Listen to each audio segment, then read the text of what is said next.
ان کا پانی پیا ہوا جھوٹا پئیں. یہی کیا تھا حضرت خواجہ معین الدین چشتی نے، جن کے ہاتھ پر لاکھوں اسلام لائے تھے. خواجہ معین الدین چشتی کی کوئی مجھے ایک تقریر کسی کتاب میں دکھا دے. وہ تقریریں نہیں کرتے تھے، وہ جلسے نہیں کرتے تھے، وہ مسلسل سفر کرتے تھے اور راستے میں کسی گاؤں میں پڑاؤ ڈالتے تھے.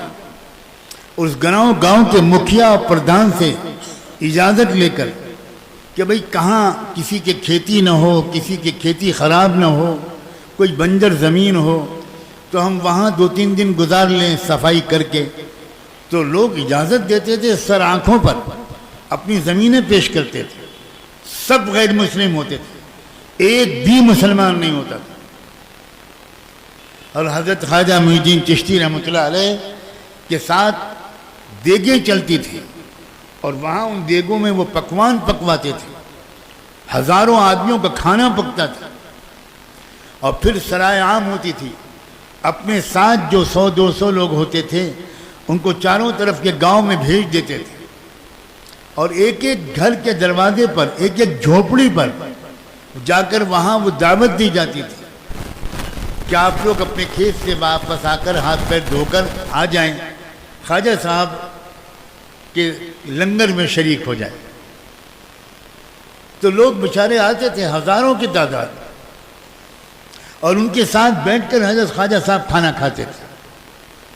ان کی اپنی پلیٹ میں لقمہ لگاتے تھے.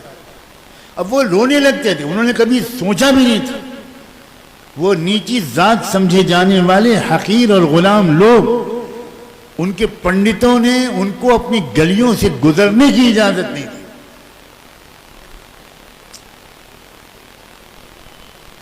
ان کو حکم تھا کہ تم سڑک پر نکلو، پیچھے جھاڑو باندھ لو تاکہ تمہارے پیروں کے نشان تمہاری جھاڑو سے مٹتے جائیں، ورنہ تمہارے پیروں کے نشان پر اگر ہمارا پیر پڑ گیا تو ہمارے گھر میں نحوست آ جائے گی.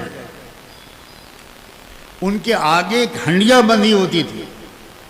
ان کو حکم تھا کہ تم کو تھوکو تو ہنڈیا میں تھوکو، تم سڑک پر اور زمین پر نہیں تھوک سکتے. تم ذلیل ہو، تم دلت ہو، تم شودر ہو، تم چمار ہو، تم بھنگی ہو، تم سنار ہو، تم لوہار ہو، تم بڑھئی ہو. اور انہی کو بٹھاتے تھے خواجہ صاحب اپنی دسترخوان پر. ان کے سوانح حیات لکھنے والے محقق مورخ نے لکھا ہے کہ ناگور ضلع راجستھان میں ایک جگہ پر دسترخوان پر لگا ہوا تھا. سارے گاؤں کے سینکڑوں لوگ آ کر بیٹھ چکے تھے.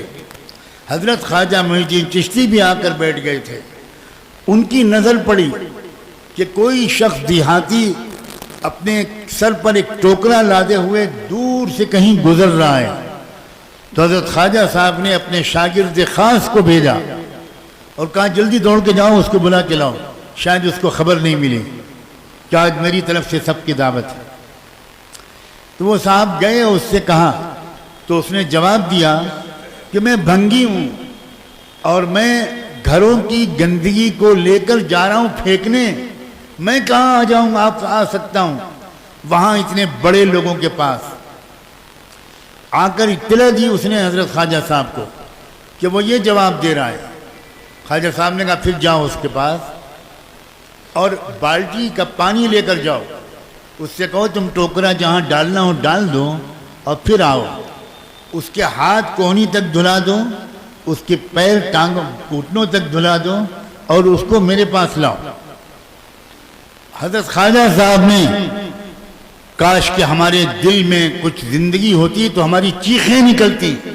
اس واقعے کو سن کر خواجہ صاحب نے بلایا اور اپنے پاس بٹھایا اور پاس بٹھا کر پہلا لقمہ اپنے منہ میں ڈالنے کے بجائے خواجہ صاحب نے پہلا لقمہ اس اللہ کے بندے کے منہ میں ڈالا.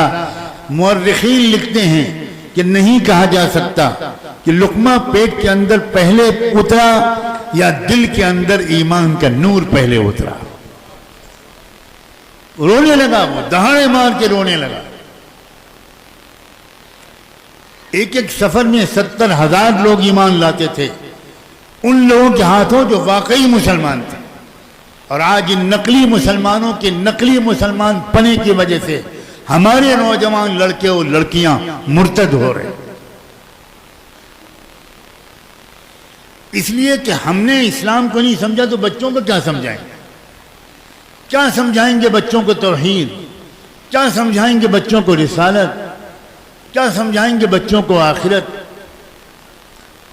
کیا آپ میں سے کسی نے سمجھایا بچوں کو کہ بیٹا کسی کے پاپ کی سزا اس کو ملنی چاہیے یا کسی اور کو؟